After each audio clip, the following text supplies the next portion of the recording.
Em setembro de 1945, após os últimos combates que puseram fim à Segunda Grande Guerra, foi encontrada, entre os escombros de uma pequena igreja da cidade de Berlim, na Alemanha, uma parede com uma placa com a seguinte inscrição: Passará o céu e a terra, mas as minhas palavras permanecerão para sempre. Lucas capítulo 21, versículo 33. Esse acontecimento, antes de qualquer coisa, retrata a supremacia da palavra de Deus. Uma palavra que permanece para todo sempre, que jamais será abalada ou perderá sua eficácia. Meus irmãos, a paz do Senhor Jesus, que Deus te abençoe, você que estará acompanhando este vídeo. Esse vídeo faz parte de uma das aulas do nosso núcleo do curso médio de teologia, núcleo 1269 do IBAD, Instituto Bíblico das Assembleias de Deus, a qual tem com muita honra por mim, presbítero Pedro Henrique, professor e monitor responsável deste núcleo. Eu tenho certeza que se você me acompanha até o final desse vídeo, você estará aprendendo um pouco mais da palavra de Deus. Meus irmãos, estamos aqui para mais um vídeo, mais uma aula. Esta aula de número 2, a qual estudaremos a unidade 2 da nossa disciplina, do nosso livro, que é Introdução Bíblica. Que alegria ter você aqui comigo nesse vídeo. Aqui, para você que não me conhece, que está acompanhando os vídeos agora, temos uma sequência de vídeos, toda uma sequência de acompanhamento para os nossos alunos do curso de teologia, mas pode ser que você não me conheça ainda, que é o presbítero Pedro Henrique, vosso irmão em Cristo, que traz esse vídeo com um único propósito, para que você possa estar aprendendo mais da palavra de Deus. Você, querido aluno, querida aluna do curso de teologia, que Deus te abençoe. Muita alegria ter você me acompanhando aqui nesse vídeo, dando sequência nas aulas dessa matéria tão importante da teologia, introdução bíblica, a qual iremos estar aprendendo tudo relacionado ao nosso maior guia dentro do curso teológico, que é a palavra de Deus.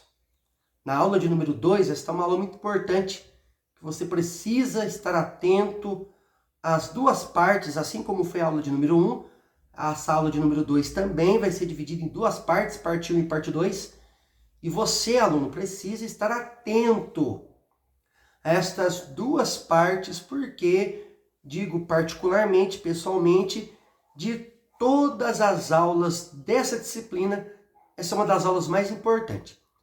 Estudaremos hoje, aqui a partir de agora, um dos assuntos mais importantes de toda a teologia e mais discutidos, a princípio, dos crentes, até dos que não servem a Deus, sobre a inspiração da Bíblia. A unidade 2 do nosso material didático, que você tem aí o seu exemplar, eu tenho aqui o meu como guia, para passar o conteúdo da aula para vocês. Aqui na unidade 2, traz o título assim, ó, A Inspiração das Escrituras Sagradas. Então, esses dois vídeos que vai ter da parte 1 e a parte 2, da aula de número 2, a qual estudaremos a unidade 2 desse livro, né? Falará a respeito da inspiração da Bíblia. Qual que é o maior tema discutido hoje? Se a Bíblia, ela é inspirada por Deus ou não. Existem muitos que não creem na inspiração da Bíblia. Eles pensam que a Bíblia foi escrita por homens e então pode ter falhas, não é absoluta, não é uma regra de Deus para as nossas vidas, não é universal. Mas eu quero começar essa aula meditando com vocês em um texto que vai aparecer no vídeo para nós pensarmos um pouco a respeito da inspiração da Bíblia.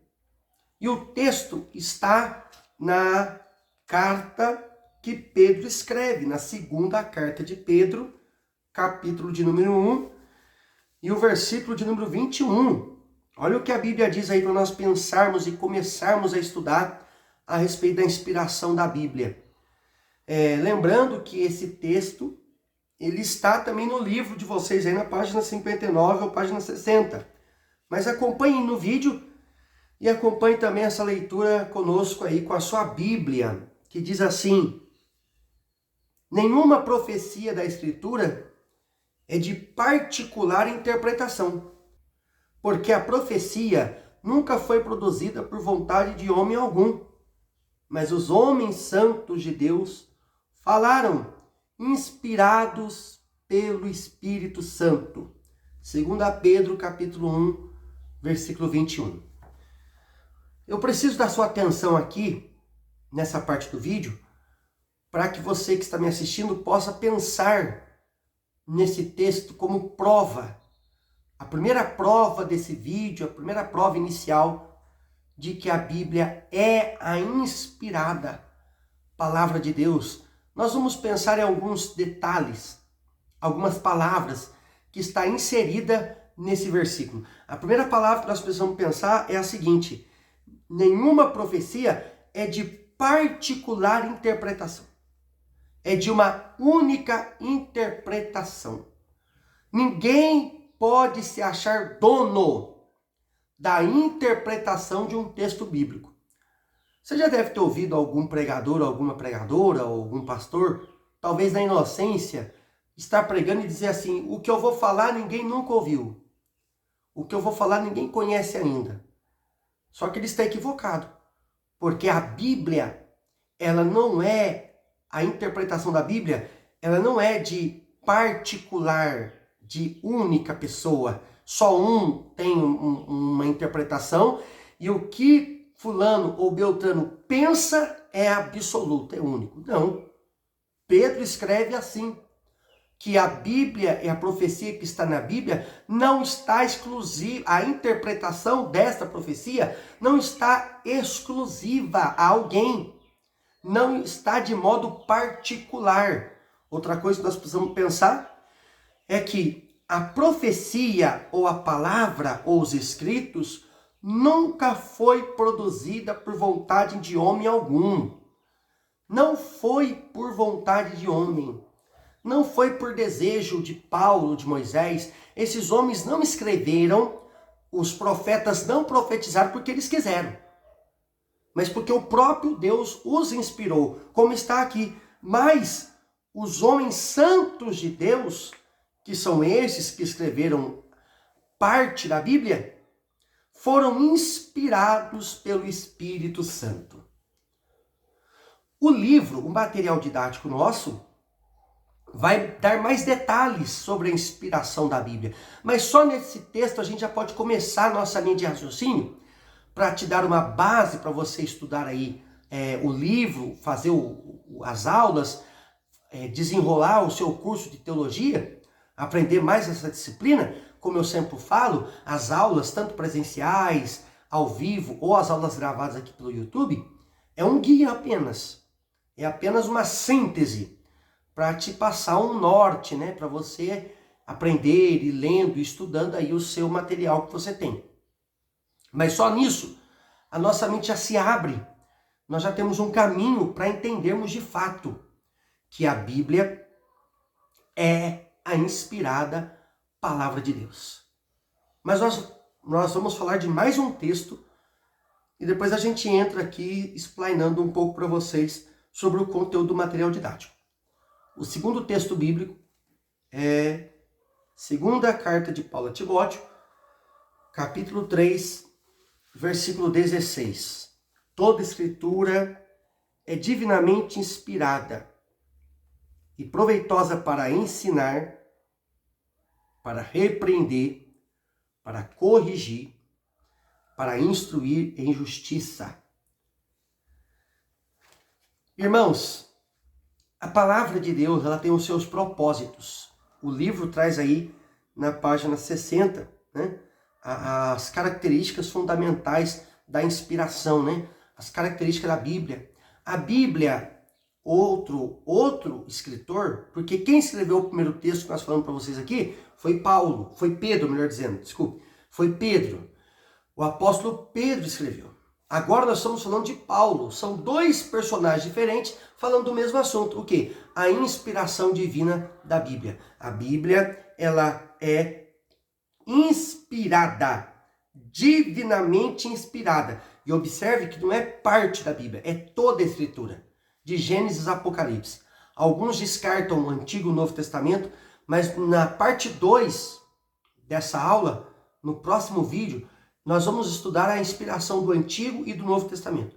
Mas vamos seguir aqui o nosso propósito, de entendermos o propósito da inspiração divina. A Bíblia, toda a Escritura é divinamente inspirada por Deus. É divinamente inspirada, né? E tem suas utilidades. Qual que é a utilidade da Bíblia? Ensinar, repreender, corrigir e instruir em justiça. No versículo de número 17, depois você vê aí na sua casa, você que está acompanhando o vídeo, para que todo homem seja aperfeiçoado para a boa obra de Deus.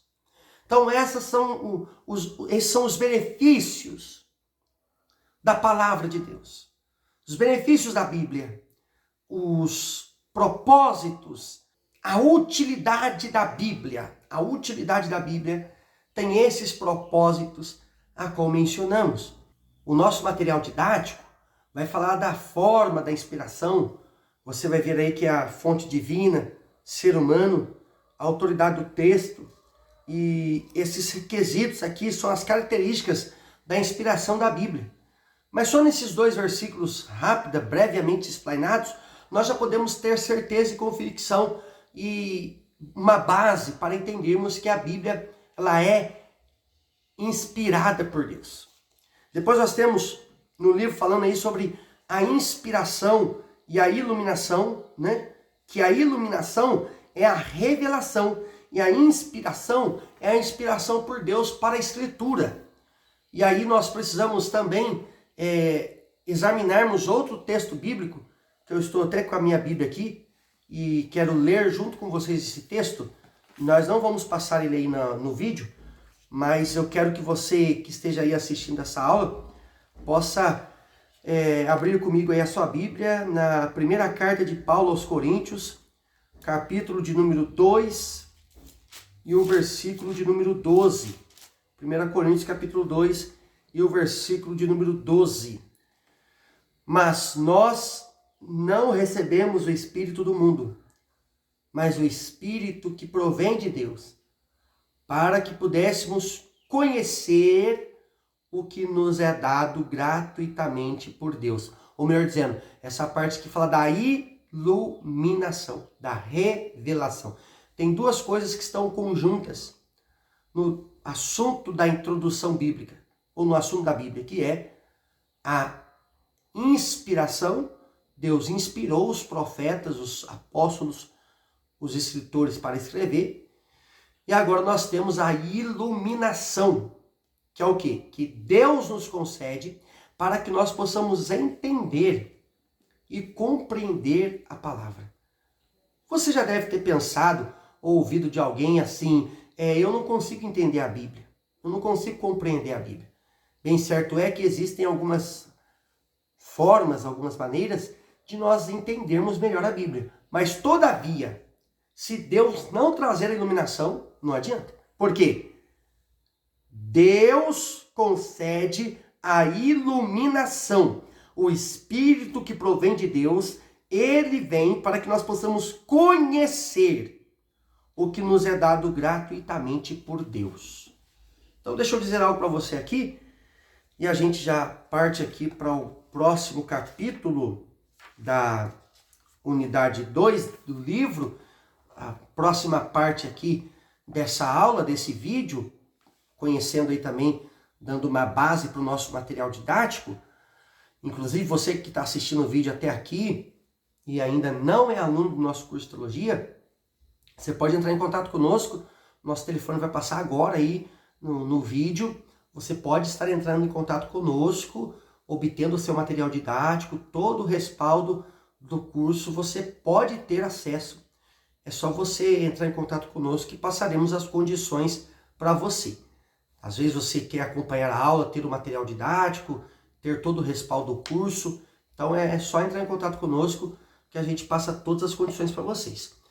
Mas nós precisamos pensar o seguinte: a Bíblia, ela é exclusiva ao seu entendimento, a revelação, ela é exclusiva para os que foram chamados, separados por Deus.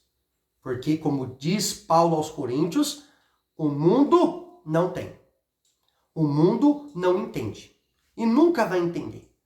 Por isso que o mundo, ele pode fazer o curso teológico. Quando eu digo o mundo, vocês quero crer que me compreendem, que estou falando daqueles que não servem a Deus, daqueles que não estudam a palavra, daqueles que ainda não estão na condição de salvos, né? Pelo menos na sua ação, né? Estão numa vida entregue aos prazeres da carne, do mundo, enfim. Isso que eu estou querendo dizer com o mundo. E isso que Paulo diz aqui, o mundo não entende. Porque o mundo não recebeu desta graça, dessa unção do Espírito Santo, para que ele faça com que nós conheçamos o que de Deus foi nos dado gratuitamente. Então, não tem valor, não é pago, mas todavia tem que ser chamado. Nem todos vão compreender a Bíblia. Nem todos vão entender a Bíblia. A Bíblia, ela será revelada, iluminada para os escolhidos de Deus. Capítulo 2, da unidade 2, fala sobre as particularidades e provas da inspiração da Bíblia. Eu serei muito breve, muito objetivo aqui com estes vídeos, que são uma base para que você, aluno, aluna do curso, possa usar como base do seu estudo, da sua meditação, do seu aprendizado, aí na sua casa, onde você estiver. Aqui é somente uma base para você entender a disciplina e também conseguir estudar o seu livro, o seu material didático. O livro vai trazer aqui, a partir da página 66, 67, no capítulo 2, inspiração da Bíblia, particularidades e provas. E aí nós vamos ver aí que o livro vai trazer para nós que há uma fidelidade do conteúdo, porque, como nós já falamos, né? A Bíblia, ela foi inspirada por Deus e os escritores são escritores de confiança, selecionados, com uma biografia totalmente respeitada, de confiança. Nós temos Paulo, nós temos Moisés, nós temos Davi. Digo que foi os 3 maiores, grandes escritores da Bíblia Sagrada, que escreveram maiores conteúdos. Homens naturais, homens comuns, homens simples, mas homens com uma história de confiança, com uma história verídica, que o próprio secular, estudo secular, comprova a existência e a integridade desses homens. Então foram personagens, foram escritores selecionados que escreveram a Bíblia. Também o livro traz aí um exemplo, os erros de transcrição. Nós precisamos entender que lá atrás, lá no contexto em que a Bíblia foi escrita, era um material que nós já estudamos aqui, na unidade 1, nas aulas de número 1, na parte 1 e na parte 2, nós estudamos aqui que era um material mais frágil, era um material mais sensível. Estudamos também que a Bíblia, ela não foi escrita no nosso idioma original, ela foi escrita num outro idioma. Irmão Pedro, existem alguns textos, algumas partes da Bíblia que pode ter erros? Pode, mas não é erro de inspiração, não é erro sacro, é erro de transcrição. O que acontece? Foi um erro que ocorreu, um exemplo, os escribas, eles eram fiéis na escrita de um pergaminho para o outro, mas o pergaminho poderia estar com falha, o material poderia já estar em um estado de vulnerabilidade. Outra coisa é a questão da transliteração em uma palavra, porque o hebraico, no seu original, o hebraico remoto, era um idioma que não tinha vogais, somente consoantes. Você vai estudar isso com mais detalhes num curso de hebraico. Você vai ver que o hebraico remoto, ele só tinha consoantes, não tinha vogais. Então houve um trabalho para transliteração das frases e palavras. E entre essas traduções, transliterações ou a transcrição, houve alguns erros. Sim, nós precisamos ser realistas. Houve alguns erros que não deturpam o conteúdo sagrado. Nós não podemos usar isso para pensar e dizer que a Bíblia contém erros. Existem alguns teólogos que falam, a Bíblia contém erros, mas eles precisam se basear, não é que a Bíblia tem erro como palavra de Deus.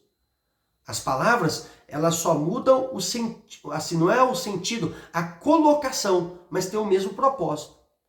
Nós vamos estudar ainda nessa disciplina, em outras disciplinas que futuramente ocorrerá na nossa programação do curso, a respeito das traduções da Bíblia. Existem algumas traduções da Bíblia que são de maior confiança, porque elas, um exemplo, a King James não foi traduzido do hebraico, o aramaico, o grego para o latim, mas ela foi para o inglês e do inglês direto para o português. Então, teve uma facilidade melhor na transliteração e na transcrição entre um idioma e outro, e uma cópia e outra lá no tempo antigo. Mas isso não perde a santidade, a inerrância da Bíblia. Tudo isso, nós temos um caminho a trilhar, que nós vamos compreender de que a Bíblia realmente é a inspirada palavra de Deus. Não tem erros. São erros de transcrição. Ou posso até dizer, erro de tradução ou transliteração. Por que eu digo que isso não afeta a perfeição, a relevância, a inerrância da Bíblia? Porque nós temos provas concretas que comprovam a veracidade e a inerrância da Bíblia. Quais as provas, irmão Pedro? Nós temos aí, para você, aluno do nosso curso de teologia, no 2.3 dessa unidade, que fala das provas da inspiração bíblica. Um exemplo, as profecias. Tem muitas profecias que estão escritas na Bíblia que se cumpriram e a história e o mundo comprova o cumprimento dessas profecias. Quer ver um exemplo? O nascimento de Jesus vindo da semente de uma mulher. Gênesis 3,15. Gálatas capítulo 4, versículo 4. Que Jesus nasceria de uma virgem. Isaías 7,14. Tem aí no seu livro as referências, você pode acompanhar. Pertence à tribo de Judá, nascido em Belém. Miqueias capítulo 5, versículo 2. Nós estudamos isso no último livro, na última disciplina, que foi Profetas. Deus usou dos lábios de Miqueias para profetizar que e tu, Belém Efrata, nascerá o Salvador, o Redentor.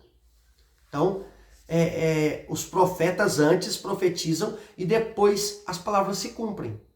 Isso é uma grande prova que a Bíblia é verdadeira e é a inspirada palavra de Deus. Quer ver outras provas? A ciência arqueológica comprova, como exemplo, o fato do dilúvio, como exemplo, o povo Eteu, os hititas e tantas outras coisas como parte da geografia, localidades mencionadas na Bíblia, todas elas são comprovadas pela ciência arqueológica. A história da igreja e a história secular também comprova de que a Bíblia é verdadeira e é a palavra de Deus. Os relatos históricos comprovam fatos e argumentos bíblicos de que realmente aconteceu. E outra coisa que nós podemos pensar para finalizarmos a parte 1 dessa aula, da aula de número 2, é que a Bíblia dá o testemunho de si mesma. A Bíblia, ela fala de si mesma e a Bíblia comprova, responde, confirma a própria Bíblia. Há inúmeras provas internas. Quando eu digo provas internas, eu digo provas dentro da Bíblia, que a Bíblia é a infalível, inerrante palavra de Deus. Te espero na parte 2 da aula de número 2, que iremos falar a respeito da inspiração do Antigo, do Novo Testamento e de mais alguns assuntos que está inserido na unidade 2 do nosso livro. Deus te abençoe.